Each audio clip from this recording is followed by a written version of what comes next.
You're doing everything right. So, why does it feel like you're barely holding it together? Welcome back to the space where we stop performing and start telling the truth. I'm Susie, and this is your reset, your grounded real life conversation about burnout, emotional exhaustion, high functioning burnout, and the quiet pressure to keep showing up even when your energy is running on empty. Because if we're honest, there's an unspoken expectation to always be on, to stay motivated, social, productive, pulled together, no matter what's happening internally. And when you can't keep up with the pace, it doesn't just feel exhausting, it starts to feel personal. So, what happens when your life looks fine on the outside, but your body is signaling something completely different? By the end of this episode of Signals and Standards with Susie, you'll understand why burnout often hides behind competence, why rest can feel uncomfortable when you need it most, and how to start choosing alignment over performance in a way that actually supports you. Stay with us. Welcome to Signals and Standards with Susie, where we decode mixed messages, elevate your standards, and deliver practical insights that you can act on. I'm your empowerment coach, Susie, here to guide you from confusion to clarity, helping you reclaim your power and create the relationships and life you deserve. There's a version of burnout we don't talk about enough, and it's not the one where everything falls apart. It's the one where everything keeps going. You're still showing up. You're still answering messages, making plans, hitting deadlines, smiling in conversations. From the outside, nothing looks off. If anything, it looks like you're handling life pretty well. But internally, it feels like you're moving through your days with a battery that never quite charges past halfway. Functional, but never full. This is what researchers describe as high functioning burnout.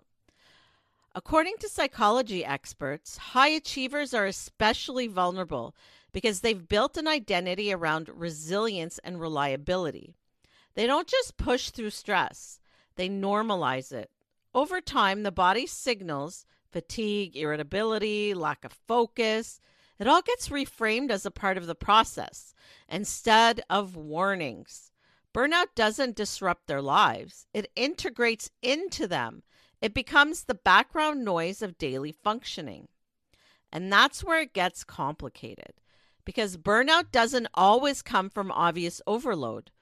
Research on emotional exhaustion shows that it often develops in environments that appear stable on the surface.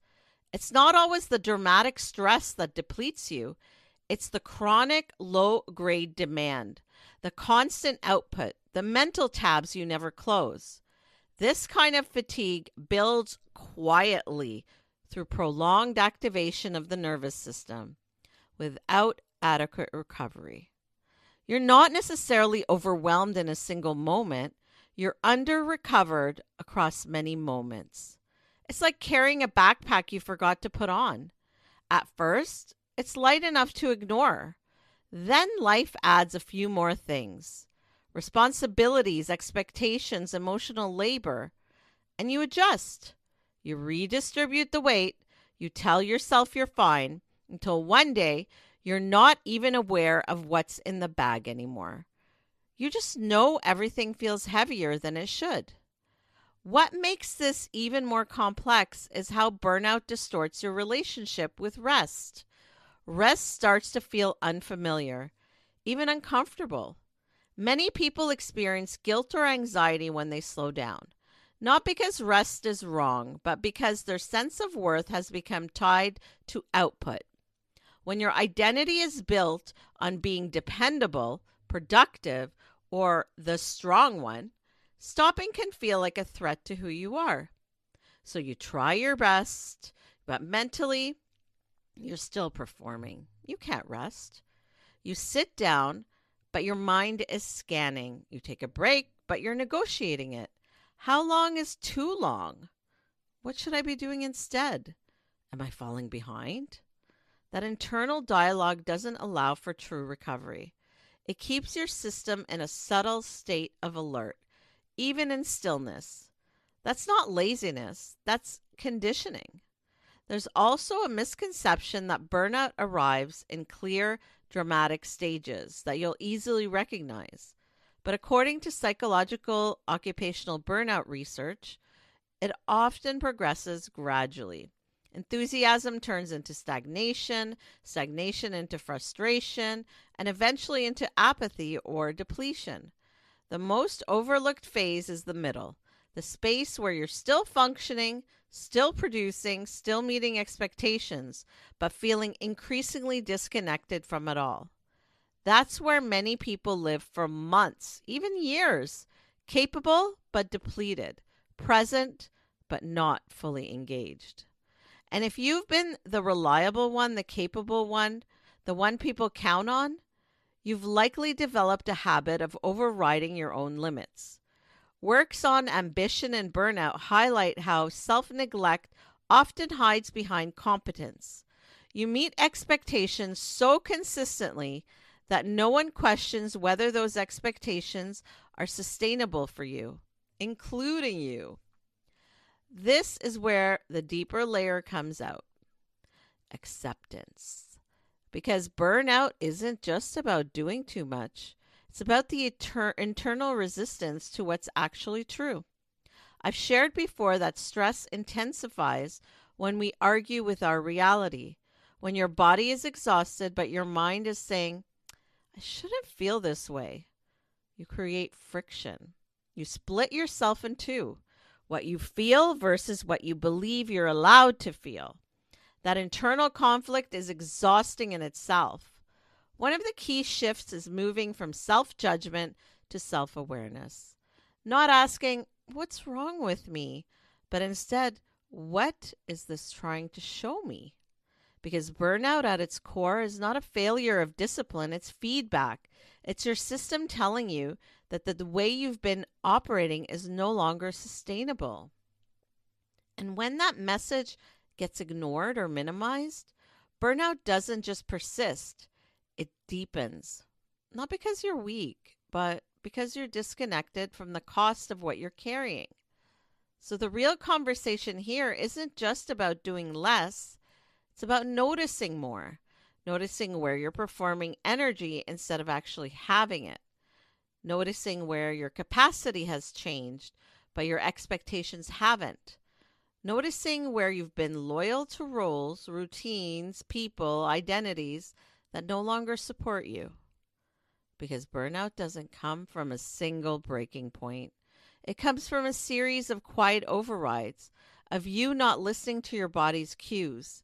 And the moment you start listening instead of pushing through, that is where recovery begins. Let me bring this down to something real and usable for you. You're not behind. You're out of alignment with your energy. And your body already knows it, even if your mind is still trying to keep up. So if you've been feeling more irritable, more withdrawn, maybe feeling less connected to things that used to feel easy, those aren't random shifts. They're signals, not failures. Signals. You don't need to wait until you're completely drained to respond. You're allowed to listen sooner than that. So instead of asking yourself, what should I be able to handle? Which keeps you in pressure. Shift it to this question. What actually feels sustainable for me right now? That is your answer. And then this is the part that matters. You respect that answer. That might mean pausing before you automatically say yes to something, giving yourself space between commitments instead of stacking everything back to back, noticing when you're forcing your way through something and choosing to step back instead of pushing harder. If rest feels uncomfortable, that's okay. It just means you're not used to being there without tying your worth to productivity. Start small. Even a few moments where you're not performing is a reset. Because every time you listen to your capacity instead of overriding it, you rebuild self-trust. And that's what choosing alignment actually looks like. Honoring what's true for you, even when it's inconvenient. I remember a time when, on paper, everything in my life looked exactly right. My schedule was full, work was flowing, opportunities were coming in. I was spending time with people I loved hanging out with. It looked like momentum. It looked like I was in it. I was on top of the world. Or was I? In reality, it caused me to fall flat. Not overwhelmed in an obvious way, just disconnected. I'd leave a great meeting or a night with friends and think, why didn't that land? Why don't I feel this? And instead of questioning my pace, I questioned myself. The truth was, I wasn't ungrateful, I was depleted. I had filled my life so tightly that there was no space left to actually experience it. The shift wasn't dramatic. I just got honest. I stopped automatically saying yes to everything. I gave myself more breathing room and I slowly started to feel present again. That's when it clicked. You don't always need to change your life. Sometimes you just need enough space to actually truly experience it. So, if something in this conversation has been quietly hitting home for you, if you've been recognizing yourself in the tension, the fatigue, the feeling off, the pushing, then I want you to take this with you, not just as words, but as permission you may not have been giving yourself. So repeat with me. Rest is allowed. Rest is allowed. Rest is allowed. When you actually believe this, you stop negotiating with your limits and start responding to your needs earlier. And what opens up from there is clarity, presence, a more steady, natural energy, one that doesn't have to be forced. Burnout isn't always loud. Sometimes it's quiet, steady. Sometimes it's hidden inside a life that keeps going on. Burnout isn't always obvious. More often, it's subtle. It's woven into routines that still function, days that move forward, a life that still looks intact from the outside. That's what makes it so easy to miss. You don't collapse into it, you adapt around it. And when you're in that state, it becomes easy to assume the problem is you, that you should be handling more, feeling more, keeping up better. But what if the real issue isn't your capacity? It's how long you've been ignoring it. Your body isn't working against you here. It's telling you the truth. Your expectations, your schedule, habits, they have been drowning out this truth. And the shift that changes everything isn't about pushing harder or fixing yourself. It's about finally taking that signal seriously. Because the moment you stop treating your limits like something to override, you start seeing them for what they are: information, guidance, clarity. And from there, something quiet but powerful happens. You stop trying to match the pace of everything around you, and you start returning to your own. Thank you for spending this time with me and leaning into a conversation about burnout, emotional exhaustion, and the quiet way we override our own limits while still appearing to have it all together. Because burnout isn't always collapse. It's often functioning on the outside and depletion on the inside. And noticing that gap is where change begins. Recovery doesn't start with big decisions. It starts with small moments of honesty and self-awareness. You can catch this episode and our Power Shot Insights on Signals and Standards with Susie across your favorite podcast platforms. And if it resonated with you, you can connect through powercoachsusie.com.